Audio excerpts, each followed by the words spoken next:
Call this meeting to order. This is Tuesday, July 30th. Madam Secretary, please call the roll. Western Commissioner Hosey Blue. Present. Eastern Commissioner Bradley Jackson. Present. Presiding Commissioner Lynn Morris. President, if you all join me with the pledge. I pledge allegiance to the flag of the United States of America and to the republic for which it stands, one nation under God, indivisible, with liberty and justice for all. Thank you all very much. Great way to start the day. Today we need to approve the consent agenda. We do have one set of minutes. It's July 25th. It's our regular commission meeting. We have no financials today. We also other items for consideration. We have the sheriff here, and we're going to be going over Ozark School District's resource deputy agreement, just a renewal with some changes. Purchasing manager Hopkins will. We're going to be talking about a GPS discussion, and then county clerk Ms. Brumfield. We're going to be talking about a special event. A little bit of a conflict, and we're going to work that out, make sure we got that worked out. And then communications, and I would entertain a motion to approve the consent agenda as stated. So moved. Second that motion, sir. All right, thank you guys. All in favor say aye. Aye. Aye. It passes. So we're going to go right on to Sheriff Cole. Good morning. You should have the original agreement in front of you, hopefully. It's the school resource deputy agreement between the sheriff's office and the Ozark School District. Primarily the same outline that you normally see. The only difference that you might see in here, the rights and the duties of the sheriff and the rights and the duties of the district are being clearly outlined and defined in this agreement. That's primarily the main things that there's a little bit different wording. It has been reviewed by the county attorney. It's also been approved by the school board already. So the dates listed in there are May of 24 through December of 24. So, and then is it automatically renewed for the calendar year? Yeah, it effective the first day of the calendar year, and it continues every year thereafter unless it's terminated by either party. That's outlined in here how to do that. Yes, the severability clause. So it's just going to have an automatic renewal on January 1 until someone severs or modifies. Yep. Very good. No question for me, Mr. Moore. I was going to say, okay, very good. I just think it's a good thing to do, and appreciate you doing that, working with the school system. And if there's no other discussion, I would entertain a motion to pass this I agreement. would make that motion, sir. Second. Okay, we got a motion and a second. All in favor say aye. Aye. Aye. It passes. Thank you very much. Thank you, Sheriff. All right, the next item on the agenda, Ms. Hopkins.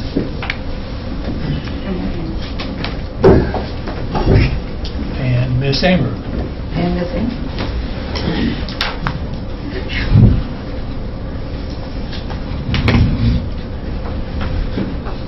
This started from actually your request. We were talking about tracking our vehicles, so Kim went out to bid to see how much that would be. We've already talked about this. We told you guys once where we were at on this, but it wasn't in the budget for this year. So we need to have a discussion now if it's something that you want to do next year, because it's budget time soon. We would have to start those conversations. And remember, we've not talked to anybody else about this yet. This has just been a conversation with the commission at this point. So you can ask us any questions, but really, we just need to know what you want to do. So this would be a tracking on all county vehicles Yeah. across the board Well, that aren't already set up. well, I haven't looked at the sheriff's vehicles, but I was looking at everybody but the sheriff. Okay. So And what, I don't remember, I thought we talked about costs, but I don't remember. We did, but we haven't awarded this, so. So we still got to take bids. We did. We did Oh. bids, and we received 12 bids. And at this point, it looks, and I really don't want to say the name, but it looks like we have a company that's extremely reliable, good references, the best pricing. So, and again, I can tell you the price, however you want to do this, but since we're not here for an award, but it's $18.95 per vehicle per month for professional installation, which I think that we would want to do that in the very beginning because we want to make sure it's all good. After that, then they say it's fairly simple to put it on, that once we do however many vehicles we have, and then we could do self-installation, which is like $17.95 after that. This would be a one-year contract with options to renew. So if we didn't like what we saw, then we could release it, bid it out again, or not bid at all. This has phenomenal reporting. It's real time. There's all kinds of parameters that we can set up. You have replay. I mean, it's got all the bells and whistles. Who will monitor all this data? So it would probably go back, I mean, you would only look at it if you had to. So it would be a combination on the vehicle. I think you'd have to have one person that would be an administrator, and then you'd have to have a secondary one that would be the supervisor of that position. For instance, would probably most likely be me, and like if you look at highway, then it would also be Miranda, so Miranda could look at that. But when you look at the vehicles that we have under the commission that you'd be looking at, the assessor already tracks their vehicles, so taking that out, you have about 45 vehicles. Now, if you want to do this, it would force the conversations to start, like what vehicles are actually being used. Because I don't think some of these are, and you should not waste, I mean, like, then the question comes up is why do we have it? If we're not, we wouldn't want to track it because it's not being utilized, so that would come up. So it's really, I mean, we did this because you wanted us to, so we just kind of need to know what direction you want to go, now that you know the cost. So you're looking at just over $10,000 annually for this agreement. I think we have a couple of different things that we've had these conversations about some of the vehicles that we have, and I drove through the parking lot the other day, and there are a few vehicles that are county vehicles that are not being used, and we need to dispose of those in one shape or another. One of them has a flat tire sitting over in a circuit lot that obviously is not being driven, and if we are paying insurance on that and not utilizing that vehicle, then that's a waste, and we need to go ahead and put that on Gov Deals or wherever for disposal. There's no sense in having vehicles if they're not being used, and obviously then that reduces that annual cost to the monitoring of the vehicles. So I think we should continue to look into this and see if we have room in the budget. But definitely we need to any vehicles that we're not using, if they're sitting there and not being used at all, then that's just a waste of taxpayer dollars, in my opinion, because we're paying insurance to have that vehicle sitting there. Plus we purchased it at some point in time for it to just sit there. I agree. I mean, Ms. Kim is so good at selling things and bringing money back into the county for things that we don't use. I would definitely say that any vehicle that we're not using, just like Commissioner Jackson said, I mean, just the insurance cost. You got a car that's got a flat tire, we'll say, and so you're not using it, and it's an expense to the county. And so I think those are the kind of things that we could help clean up. Miss Amy, I mean, you kind of heard the number of $10,000, and we're just now starting to think about the budget for next year. But I mean, is that something do you think is a manageable number that's worthwhile to continue to look at and put in the budget? You would have to put it in the budget. And when all the requests are gathered, if, We watch everything that's Yeah. together? Okay, then you would help us make that decision? correct. Okay. I mean, I don't know if anybody ever does like half the cars and for 6 months and then but you'd have an installation to take off and then put back on. I don't know whether. The that other would be- nice about this one is that if we did decide to sell one or surplus or whatever purpose, we can take it off that one and just move And it to put it another up to car another without, car. yeah. Okay. Miranda has a comment, sir. Yeah, yes, Miranda. I just want to say that as far as the highway department's concerned, I'm not a fan. You know, a lot of our equipment, it's not like you go out and it runs all day. Sometimes you use different equipment in different weeks. There's areas of the county where we don't get phone or radio reception, so I'm kind of worried about how that's going to look if someone's trying to say, like, hey, what did this person do this day? They're not showing up.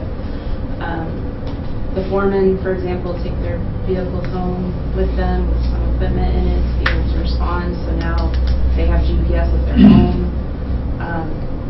I've just never had any trust issues, I guess, with my employees, so I don't want to create that. I mean, I understand this is kind of a popular thing nowadays, but it's, you know, I don't know why this came about, but I guess, you know, if there's a trust issue with some department or some group, hopefully that can be addressed directly and not spread across the county as kind of blanket.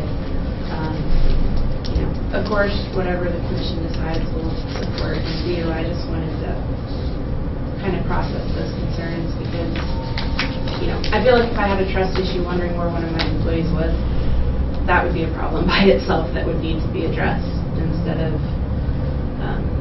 doing something like this. So anyway, just wanted to pass that along.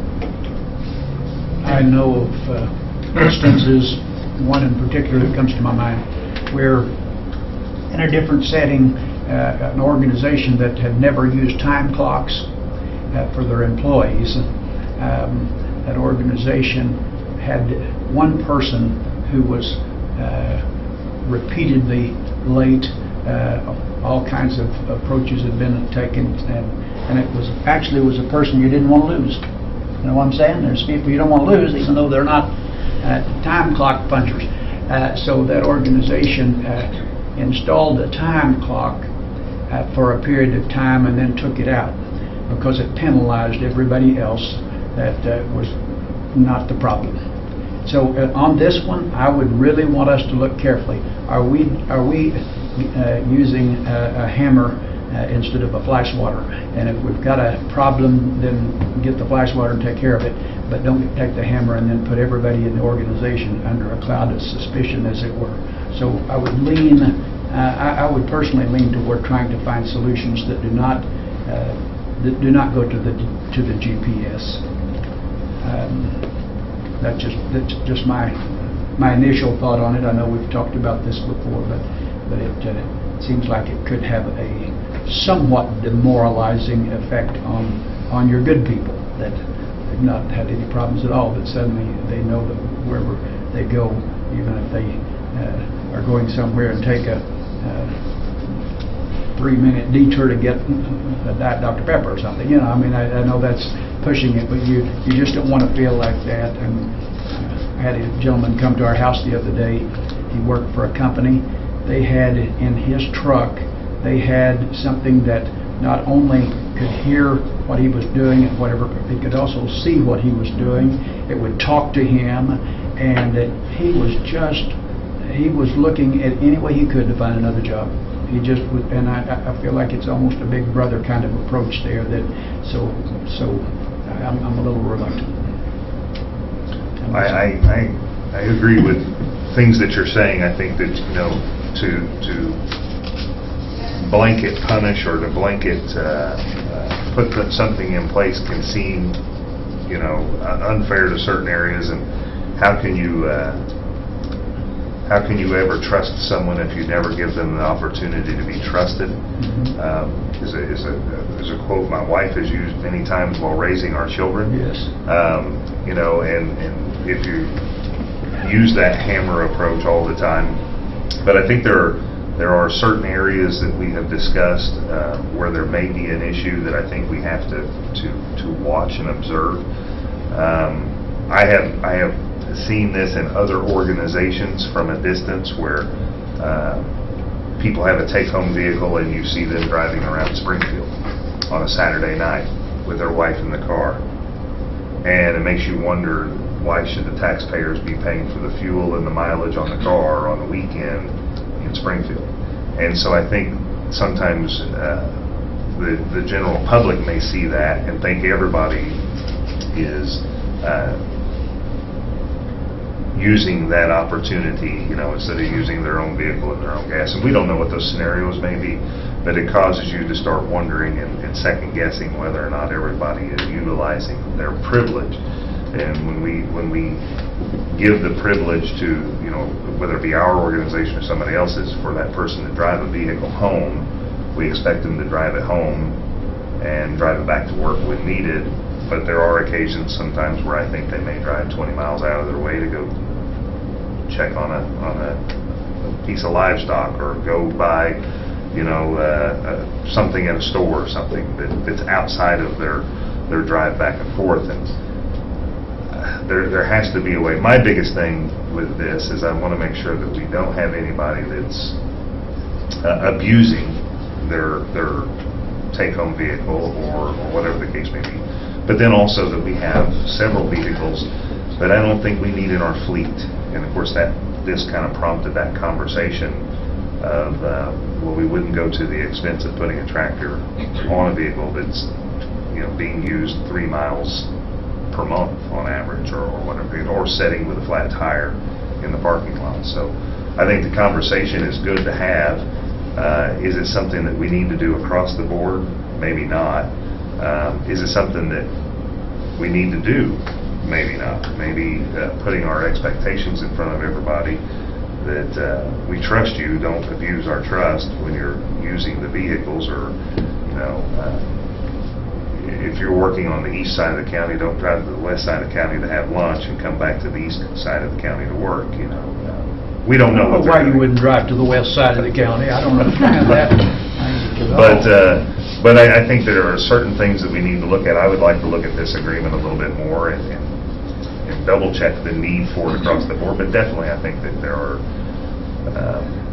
is a need to dispose of some of our vehicles that we're not using and save our taxpayers some funds there.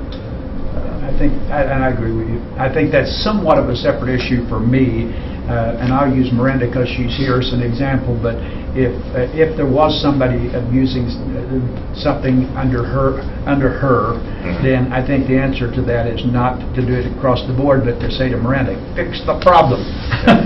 You know, and that guy that you were talking about, the theoretical guy driving around Springfield with his wife in the car, you know, well, simple fix on that. Haul him in before whoever his supervisor is and say, you got a choice. You stop that or you lose your job. You know, that kind of approach. And that could be a deterrent to the next person that thought, I'm going to try that too, you know. So I'm just, that's, yeah. I really, I mean, believe it or not, I don't have an opinion on this, which is hard. Put that in the notes, would you? But I think that you just have to look at it as, when we went out for this, I wasn't thinking it in a punitive way, because we deal with those individually. This would just be a tool of the commission to track their vehicles. I wasn't seeing it in another way. So I think if you start picking and choosing, then you are making it in a punitive way. So I think that you just have to make a decision of Christian County tracks their vehicles or they don't. I mean, but really, I see both sides on this. So, and I, you know, as a former operations manager for UPS, every one of those UPS vehicles are monitored, and that's somewhat demoralizing to the employee that, you know, there's a sequence in which you must do every single step in getting in that truck, setting down, putting your seatbelt on, starting the ignition, putting it in gear, and it tracks all of that. And if you do anything out of sequence, if you start the vehicle before you put your seatbelt on, you're penalized. Because I don't want to ever get to the point where we have something that intrusive, you know. But it's all in the name of safety and compliance with safety, and you know. But I think that's going way overboard from what we want to do, or what this conversation is about. Is just knowing where the vehicles are and how they're being used, and so I think maybe a little bit more investigation of this. I'd like to see that leading bid. We can give this to you because Kim has done extensive work on this. So she can, I mean, it's more than what I had even anticipated, what they came back with. Really, I mean, you're going to have to put $10,000 in your budget if you're going to do this. At the end of the day, you just have, I brought this now because Kim had already done the work. Well, you tasked us with doing it, and it's budget time. And my feeling is that we could have a work study session or a non-legislative session, as Mr. Jackson might call it, in which every supervisor and or elected official that this impacts. And we know who it would not impact, but we also have an idea of who it would. Get them all in here at one time and say, now, talk to us and explain to them what we'll be trying to do and so forth. In other words, who will this decision impact, and have they been consulted? And at this point, of course, that's not true because we were not at that point. And I appreciate what you ladies have done. And I would not be opposed to doing it if it was understood by others like you described it, if this is a tool for the county and for the protection of the taxpayers. I really would. And if that was the reason, I certainly would be supportive of that. It's just that when it blends over into, and I understand what you said about doing it selectively. I probably wouldn't do it selectively. I would probably do what I said before. Tell that we speak to the person who's supervising and say that this needs to be resolved. We have a very detailed county vehicle policy. Right. And so this would not change anything that they were supposed to be adhering to. In theory, you would think no one should have a problem with it, but everybody's going to have a problem with it. Yeah. But, okay, all right. Good enough. Thank you. I would suggest we bring that back to a non-legislative work study session to gather a little bit more input from department heads, and that also gives a little bit of time to look through this. And you know what you could also do is have the assessor come down and talk to you about what he has. He has a different one, and it might be interesting to see what he uses. He's had it for quite a while now, and on his vehicles, and so it might be interesting to see what the department head or director says that. All right. Well, I think we're in this discussion, but I think this discussion is worthwhile for the fact that a lot of citizens feel like there's waste in government spending, and while we are trying always to look to see where that waste is and how we eliminate it if there is any, we already saw that when we audited one of our departments and we started watching the odometer and then recording things themselves. Now you're relying on them to remember to write down their starting and ending odometer readings and things like that. But we found out that we had extra cars that we didn't need, which is another thing that helps us save money because we are working out a plan for those cars right now. And so this would be more broad. I have really no opinion either. I trust everyone in this county until someone loses my trust, until they do something that so I don't go around looking, trying to figure out who's not doing what they're supposed to be doing. I trust everybody. But I do think we need to, I love work studies upstairs, and I love to be able to have somebody like Danny Gray come down and be part of that and give us an update about what he sees with his system. and then we talk to everybody, just like what Miranda, I appreciate what Miranda said. So I think we listen to everybody, and then we can make a decision. If we're not going to gain anything out of it, I don't want to spend $10,000 more dollars, you know, so it's what can we positively gain, and what are we going to lose, because we could actually cost our county more money. I think that was a good discussion today, no matter what your opinion is, and we'll continue to look at it. And I really appreciate, Mr. Kim, all the work that you've done. Yes. I know that's a lot of work and time, and it's not futile. It's not a waste. We'll continue to look at it, and we'll try to schedule work study sessions pretty soon, and we'll get everybody involved. Okay? Hey, Mr. Morris. Yes. If I might comment real quick on that discussion, just briefly. The sheriff's office has GPS on the patrol cars. Very similar, pretty much the same as what I think Ozark PD does. We don't do that to track our people and see what they're doing wrong. We do that for the safety and security of our deputies, just as they probably do the same thing for their police officers. It has nothing to do with seeing who we can big brother and drop a hammer on. It doesn't matter to me what you decide.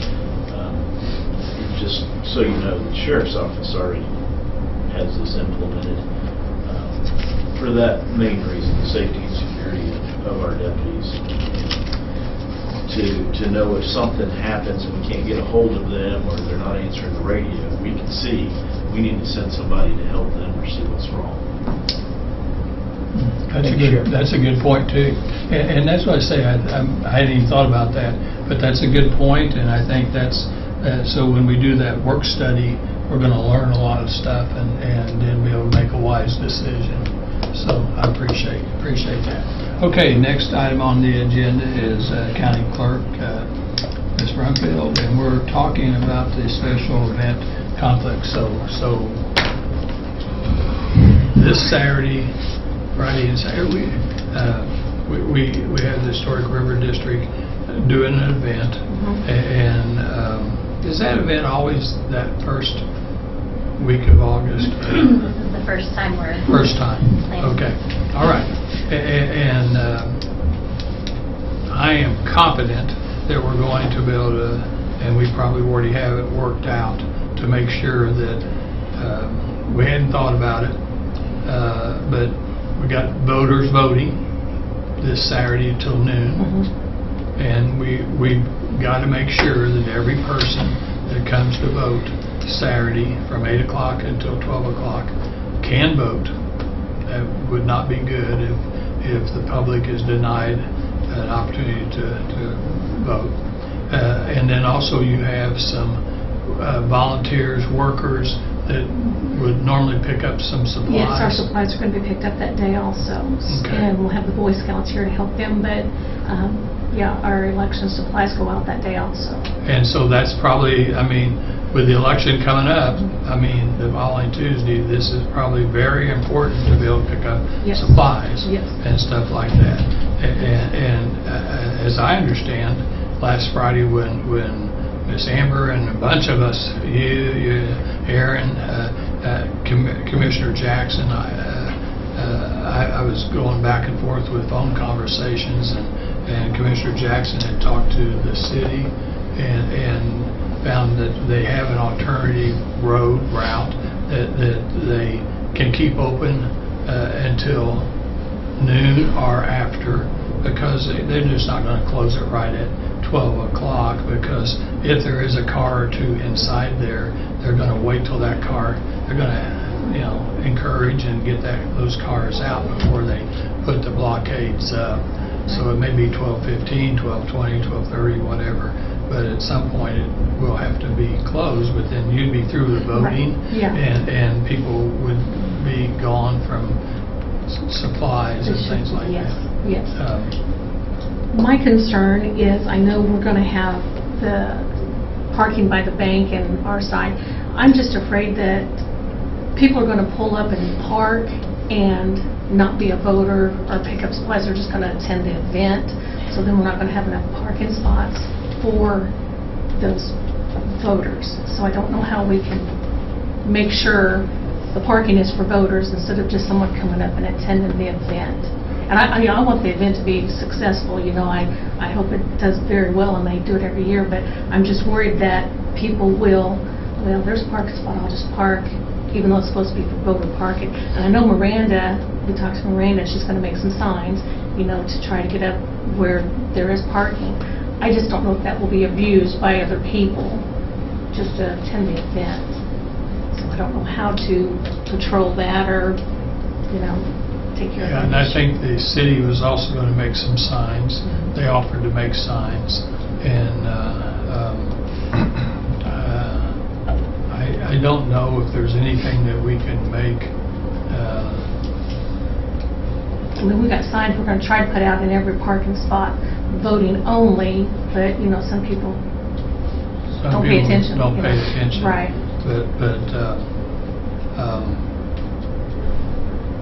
what do you think, Commissioner Jackson, on that? I think that it's going to be, and to go back, I think it's very good, and I appreciate the Historic River District with amending their application, because like we had discussed yesterday, some people might have dug their heels in and said, no, I've reserved the street, and and so I appreciate you guys being a great partner and sponsor, and I didn't realize your event started as early in the day as it does. I was thinking it was an evening event versus a midday event. So anyway, thank you for working that through, and the city of Ozark, after walking, well, not necessarily walking it through, but making several phone calls, that permit revision went through the process very, very quickly, and kind of put some of the concern to bed. But I think that people are going to do what people do, and you'll never be able to control what they're going to do. They're going to park where they want to park. They don't care. They're above the rules and above the law, and they don't care. But for the most part, I'm a guy that I want to make the rules for the 97% of people that do the right thing, and not worry about the 3% that are going to violate what your wishes are. And I think if we spend a lot of energy trying to write the rules for the 3% that are going to violate you, you're going to inconvenience the 97%. So I think putting up some signage saying, parking reserved for election judges and voting, I think 97% of people are going to be respectful of that. And there's a whole block's worth of parking that's going to be available. So I think, the planning and development director, who happens to be on vacation, or he'd be here this morning, he had volunteered to help with signage in some capacity. I don't know what that capacity is necessarily, but the deputy chief is here, and he had made comment yesterday on the phone that we could probably get Phil Amtower to put up the sign that's to navigate traffic around where they normally might turn on Church or Elm Street, to direct them down to make the turn at Walnut and then come up to 2nd Avenue. I think which should alleviate some of that concern. I think Miranda's going to put signs down there at Walnut, and we've got folding signs we can put at the corner of Walnut and 2nd Avenue, is that what it is, to point there. So I think we can get them there. I think we can get them. I'm not sure if the Historic River District has any volunteers that might help. Volunteers are hard to come by, but I didn't know if you might have any extra volunteers that might be able to help navigate that area to make sure that people aren't violating. We're prepared that most are not going to probably read signs, and we're going to be vocal about making mistakes. Okay, that's And awesome. I and appreciate that. when we're done at noon, you can barricade the streets, and because usually we're gone 12:05. We're gone. Where do the people physically vote? Where do you have them vote? Up in our office. So they still have to come in. So will we have security in the building? And that's another thing. We usually have one security, but with people, we might have more people coming in because it might be hot. They might be coming in the building. We might need 2 security officers, and that would be up to the sheriff if we need 2, or we just want to do 1. But I figure there might be a lot of foot traffic coming in the building. Yeah, we're not, so let me clear that up for you. They're not going to be allowed access to the building unless they're coming Coming to vote. Yeah. No restroom breaks. No. So just the voters and the people doing supplies are a lot of people that's going to be allowed past the I know we can't stop all of this, but I was thinking, everybody that comes onto this street to the east of us is going the same direction. If you had one person there, that every car that pulled in, you stopped that car and said, can you tell me why you're here? They say, we've come for the event.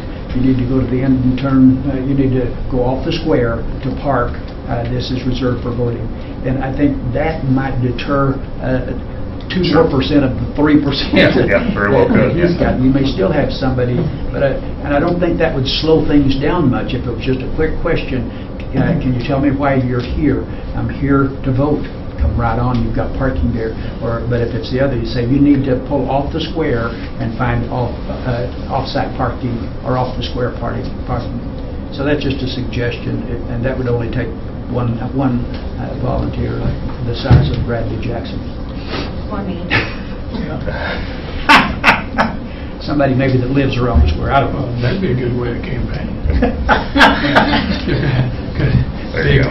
Be a good way to campaign. Yeah. So- It'll be 250 feet probably. So what events are going to be going on at 9 o'clock? Just about everything that was doing on Friday, or what's going on at 9 to 12 that morning? Are you referring to Saturday's event? Yeah. Saturday's event, we're going to be guiding the car participants to their spots from probably 9 to 10:30, and then 11 is when the car show starts. So 11 o'clock the car show starts. Are they going to be actually driving? No, Not they're until kind of parking. Yes, so Kind the of majority figured. of the show is just parking, and then about 15 minutes we're allowing a cruise, and that's why we are blocking the... And when is that cruise? I'm sorry? When is that cruise? We're going to start alarming everyone at 3:45. Okay, so it's way after the 12 o'clock.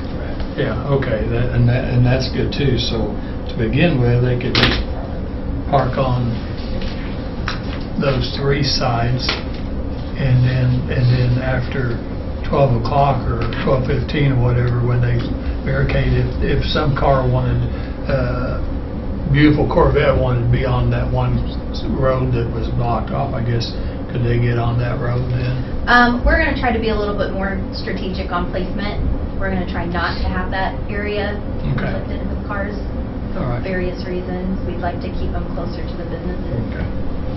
Well, the whole goal is to make That are sure open. that everything that the Historic River District's doing for our citizens is successful and everyone has fun and safe. And then our goal is also making sure that the clerk's office functions perfectly and people can vote and pick up their supplies, and then after 12 o'clock we don't have to worry about that. That's our goal and things like that.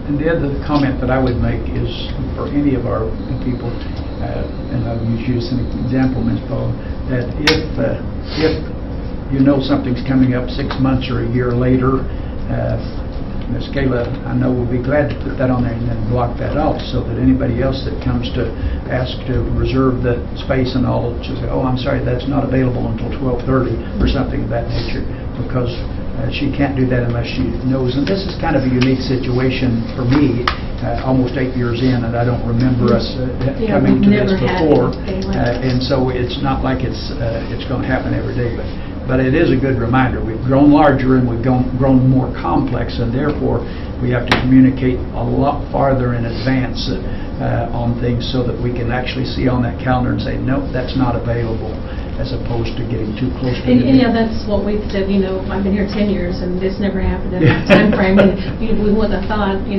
that Saturday, we just didn't think about anything like that. So yeah, it's So you're first doing, time. everybody's doing a good job. I appreciate those that worked out this response. Are you okay where we are then on this? I think we are. Those are the few questions I had, because it's like, yes, I don't want anyone to miss a chance to vote. Oh, no. So, but yeah, I think we've got it worked out. I was going to mention, we're trying to be diligent on social media. We can offer kind of creating awareness of the opportunity on our page and just being clear, more clarity. Yeah. So if you want to send us any information, we can post it on our social avenues. It's a good idea. What if we, what if we did contact the Boy Scout group? One of them, there's 2 or 3 really good Boy Scout groups right here in Ozark and Nixa, and we got some of the guys working on a merit badge or Eagle. We do have the We do. Ozark. It's an Ozark trip, I don't know. Ozark Troop, I'm not sure what the number is. They come and work the election. Every time we have an election, they come and help the judges take their equipment to the car and then... If we could just get one, like Commissioner Blue said, I like that idea.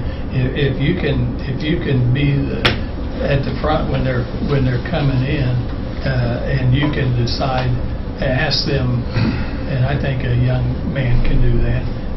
You could ask them what your reason is for coming down this road, and if they're a voter, then certainly help them, show them where to park. If they're a volunteer that wants to get supplies, you're going to show them where to be. If you're just coming to enjoy the day, then you're going the wrong way. So we need you to do. Some of our Boy Scouts are real small. They're not real big, and so I would hesitate to put a child out unless they were the size of Jackson Campbell, and then he can stand out there, all right. But I would, if there was going to be that, I would want an adult presence along with that. Well, yeah, usually there's this, is there not usually a scout? Usually there's just one Scout master, one scout leader. Okay, Yeah. well, it's just an idea. I mean, we just want it to be as smooth as we can do. And then, so what happens, I don't think anything's going to be negative that's going to happen, okay? But what happens if it does? What are we going to, who are we going to call? What are we going to do if for some reason you start getting complaints and people are saying that they had to walk a long ways or push a wheelchair a long ways to vote? What are we going to do? I mean, we should have somebody that we can call, and then all of a sudden they can help the people. We probably need to have a contact person for Historic River District, cell phone number, email address. We probably need to have the Ozark Police. We probably, you can call me or Commissioner Jackson. We're on the east side. We probably need to have a contact person from the Sheriff's Department, the City of Ozark. We probably need to compile that list and make sure everybody has that list. Hoping that we don't use it. Right. I don't think we're going to have to use it. But if we do, we've already got it. Right. And we can respond quicker. Would that be okay if Yeah, we that would be start to work perfect. on that today? I'll be on call. And will you be on call? And I don't mind being on call too. So you can call. I can get your fax straight. Commissioner Jackson. He lives just a few doors down, and so you can call him. You can call me second, and we'll start to process the problem. Okay. That sounds good. But the whole goal is to make sure that you're extremely successful, and that the Historic River District is extremely successful. And I love the idea of making voting available on a Saturday morning for absentee. Now that we don't have to prove that we're something's wrong. Anybody that wants to can vote absentee, as I understand. And I think Saturday is a day where people they probably vote on Saturday because it's the day they can vote instead of during the week. Some of the people. So Yeah, we've had calls saying they can't get here during the week. When are we opening? Saturday, we gave a lot of that information out to a lot of people yesterday. I would be really surprised if there's not quite a few people that park off, get on the other parking lots to come to the event and then go ahead and vote. Right. Well, We might be- Because then they don't have the problem of having to hurry around, Yeah. they can hang around. Wake up earlier. Yeah, it's a good Be deal. late for dinner. And that starts at what time, Ms. Paula? We open at 8. You open at 8? Okay. 8 to noon. All right, on Saturday. well done. Okay. Anything else on that, Ms. Paula? You okay then? Okay, we're gonna trust that that's gonna be good, and Commissioner Jackson's gonna be on call. I'll be on call. We'll take care of that. Okay, any communications from the commission? The only thing I have is we will have a commission meeting this Thursday at 9 o'clock again. And the first thing on the agenda, Austin Pax, our county attorney, will be here. We will be going over the ordinance to replace the ordinance that we voted on last year and put into effect on the senior citizen tax credit. We actually made some changes yesterday with Mr. Fax. Ted and Danny and I went through it again one last time, and Austin should have sent that to us. Did you see it? I did. There's not very many changes, but it's kind of some wording and things either the assessor or the collector felt more comfortable with.